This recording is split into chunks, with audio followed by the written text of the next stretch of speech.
There is almost certainly one within arm's reach of you right now, on a jacket, on a backpack, on the jeans you are sitting in. You opened one today without giving it a single thought, the way you breathe without thinking about your lungs. But for 20 years, that little strip of metal teeth sat on American shelves in near-perfect working order, and almost nobody wanted it. Not because it jammed, not because it cost too much. It worked. It was cheap, and the world looked at it and shrugged. So here is the question worth holding on to, because everything in this story bends around it.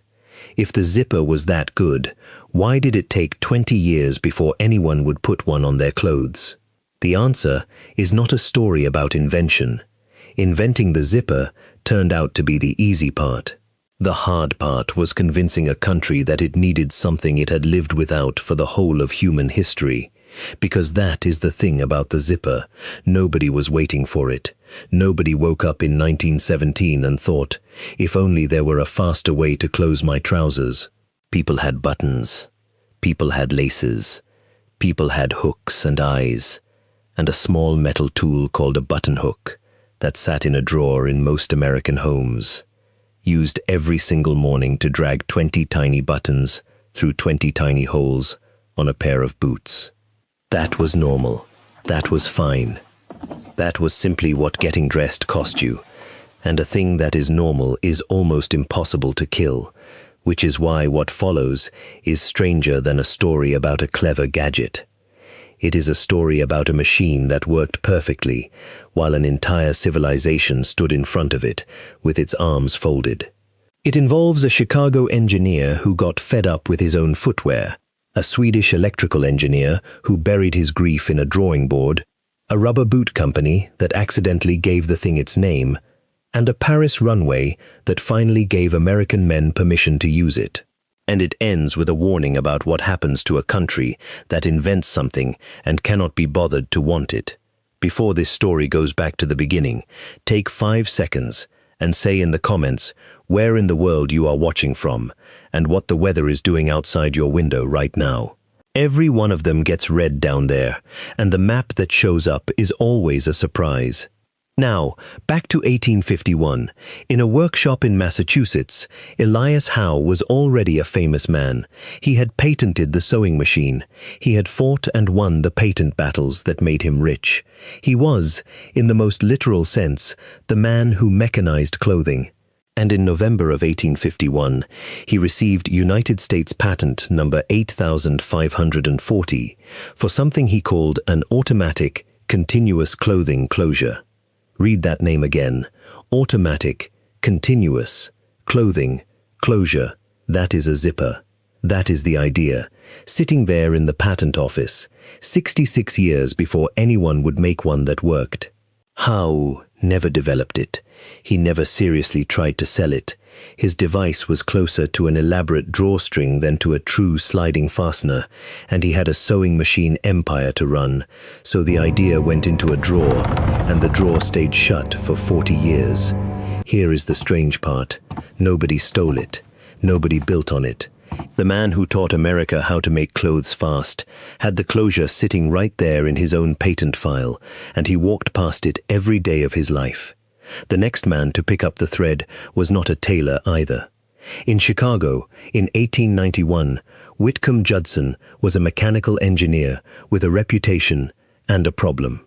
The reputation was earned. Over a 16-year career, he pulled in around 30 patents, 14 of them for pneumatic street railways, systems that moved rail cars on compressed air. He had founded his own street railway company. He was not a tinkerer. He was a serious man with a serious portfolio. The problem was his boots. Picture this.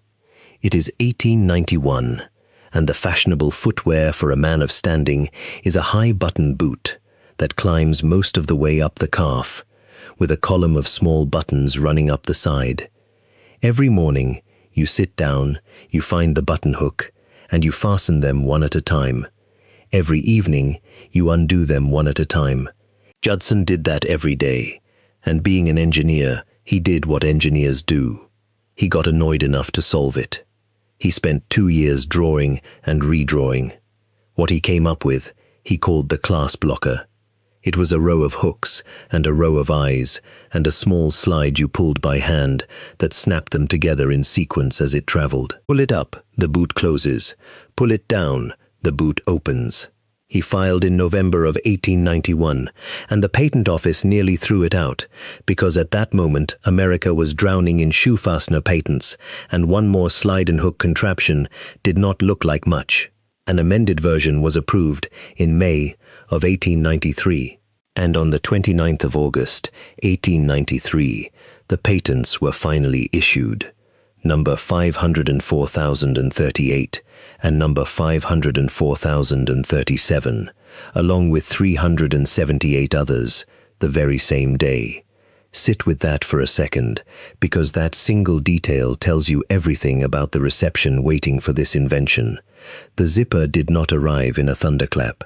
It arrived as one of 380 pieces of paper handed out on a Tuesday, and the patent itself was not thinking about your jeans.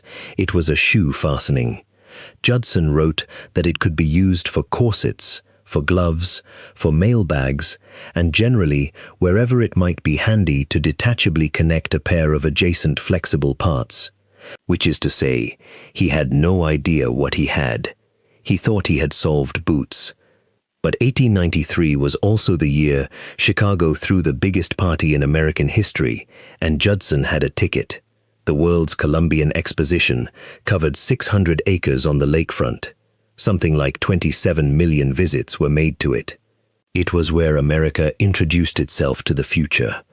All white plaster palaces and electric light. And Judson got his class blocker onto the floor of it.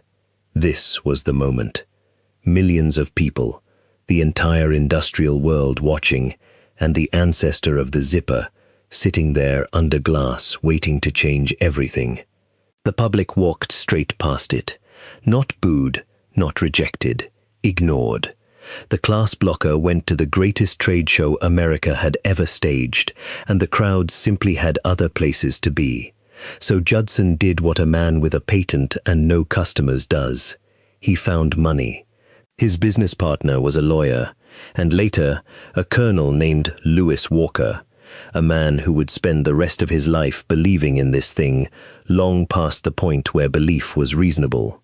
Together they founded the Automatic Hook and Eye Company, later renamed the Universal Fastener Company, and they set out to sell the future one fastener at a time.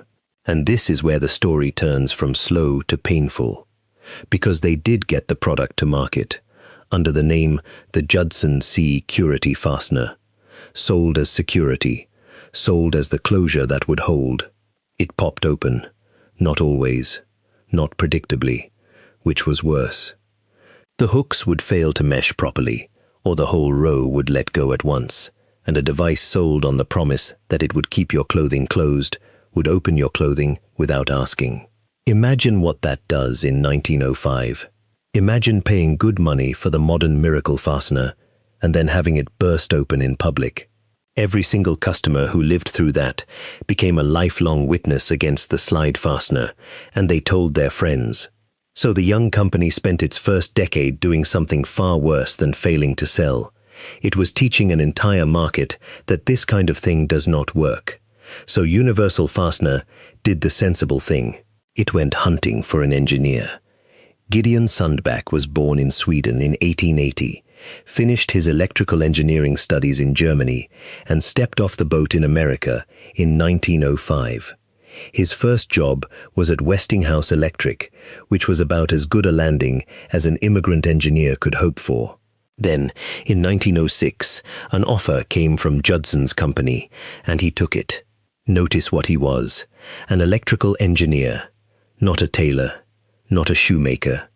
The man who would eventually solve this problem came at it from the wrong industry entirely, which is very often how a stuck problem finally gets unstuck.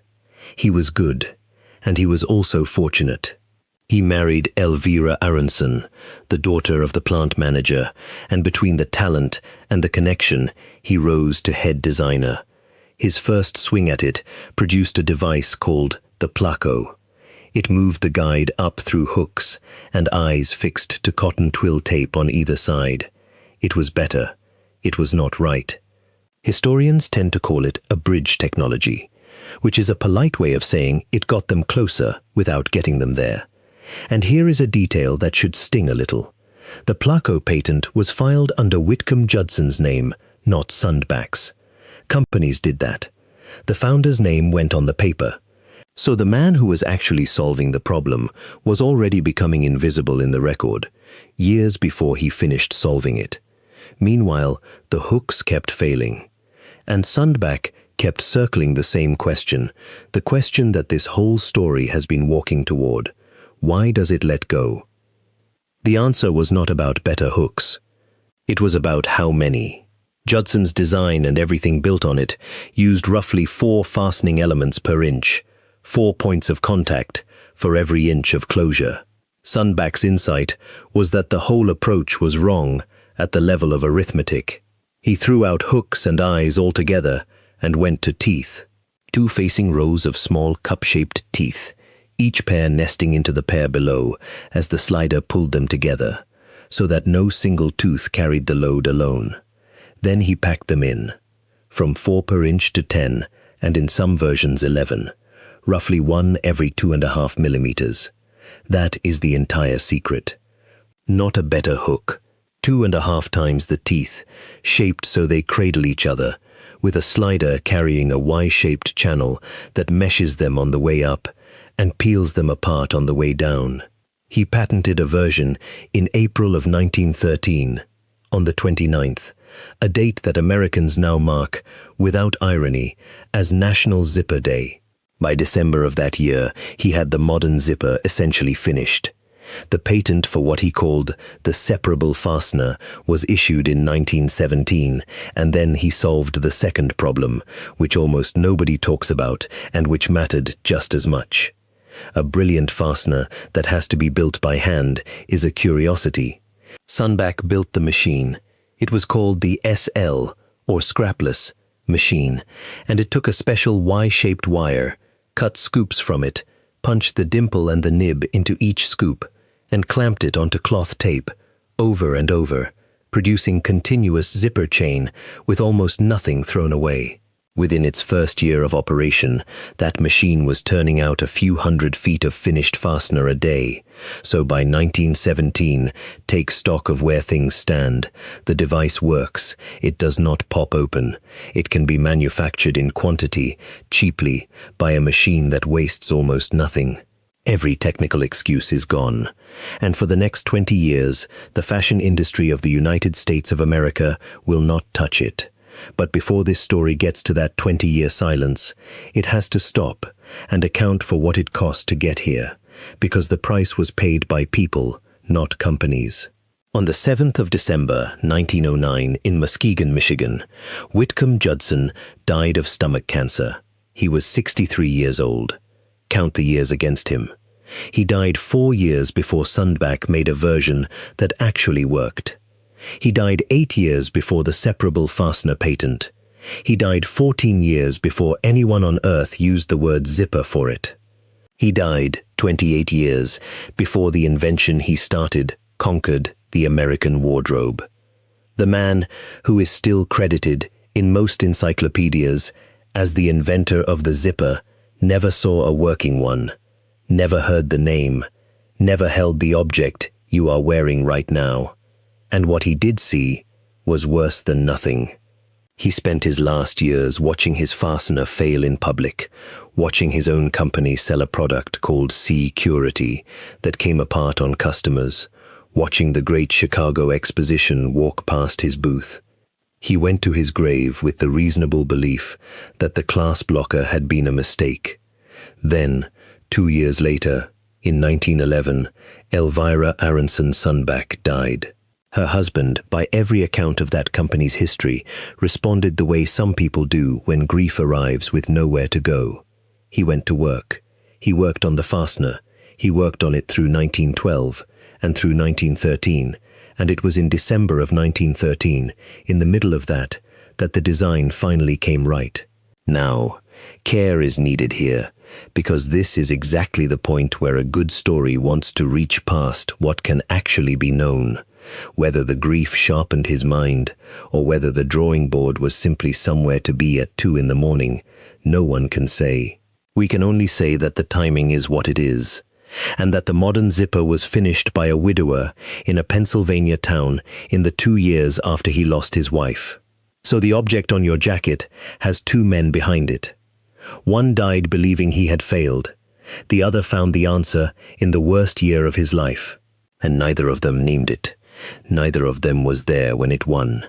If this is pulling you in, the subscribe button is what keeps stories like this one coming.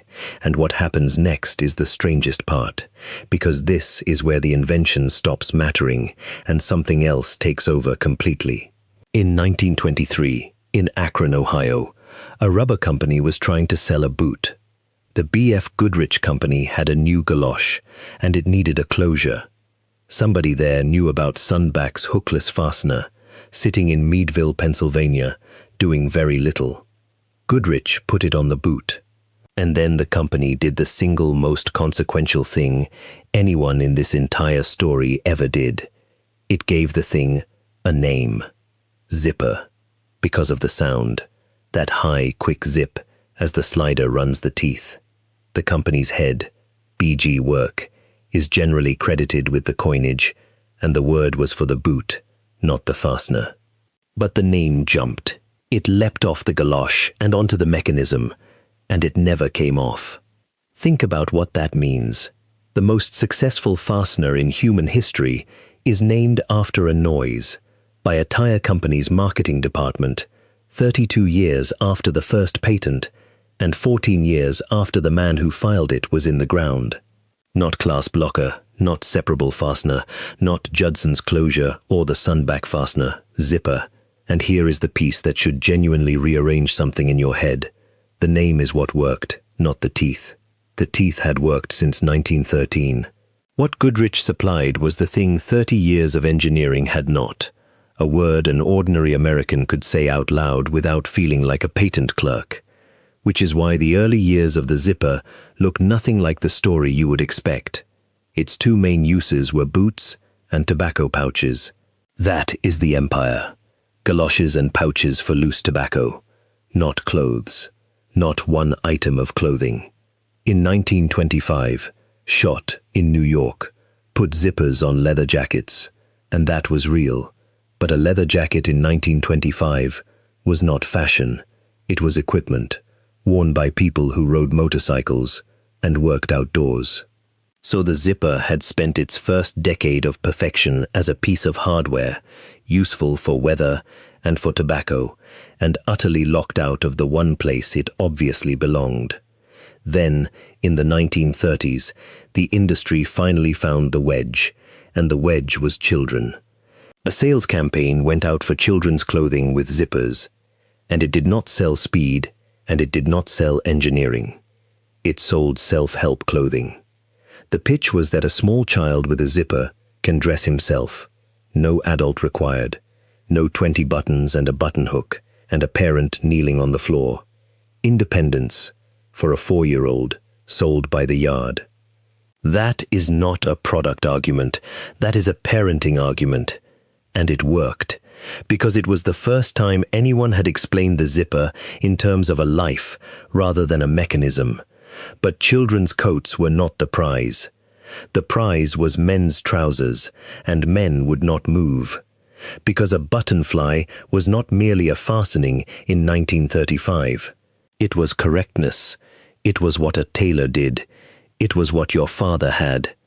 A man's clothing was one of the last places on earth where the way it had always been done still functioned as an argument, and the zipper had nothing to say to that, because being better had never once been enough in this entire story. So the thing that finally broke it was not American at all. In 1937, French fashion designers began raving about zippers in men's trousers, and once Paris said it, the American trade had cover. The fashion press called what followed the Battle of the Fly, and the zipper beat the button. Talon, which is what the Meadville Company was now called, bought a page in the very first issue of Esquire and declared the zipper the newest tailoring idea for men. And the selling point, the actual line of copy that closed the deal on a 20-year holdout, was the promise that a zipped fly would exclude the possibility of unintentional and embarrassing disarray. Read that again, because it is beautiful and it is brutal. They sold the zipper on the fear that your fly might come open, which is exactly, precisely, word for word, the failure that had killed the security fastener 30 years earlier and put Judson in his grave, a disappointed man. The wound became the pitch. The thing the invention was mocked for became the thing it promised to cure. And American men, who had ignored the working zipper since 1917, bought it in 1937 because a French designer approved and a magazine told them their dignity depended on it. 20 years, from the separable fastener patent to the moment it won. Not one of those 20 years was an engineering problem. So take a breath here, because the machine has finally won, and everything from this point forward is about who gets to keep the winnings. For a while, the answer was America. Talon, in Meadville, Pennsylvania, ran for most of the 20th century. Through the 1960s, the world's zippers came from two places, Talon in the United States and Optilon in Germany. It was an American industry, invented in Chicago, perfected in Pennsylvania, named in Ohio, and shipped everywhere.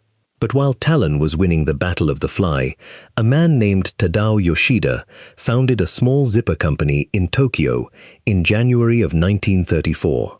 His plant, built in 1938, burned to the ground in the Great Tokyo Air Raids of March 1945. He rebuilt it in Uozu, where his family and his workers had fled, and named the rebuilt company Yoshida Kogyo Kabushiki Kaisha. You know it as YKK. It is stamped on the slider of nearly every zipper you have ever touched. By the 1980s, YKK held around 45% of the entire world zipper market. Optilon had 8%. Talon, the company Lewis Walker founded to sell Whitcomb Judson's boot fastener, the company that put the zipper in Esquire and won the American wardrobe, had 7%.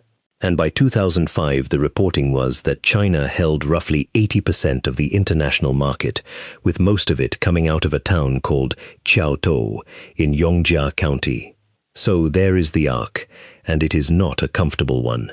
America spent 44 years inventing the zipper, from Howe's patent to Sundback's teeth.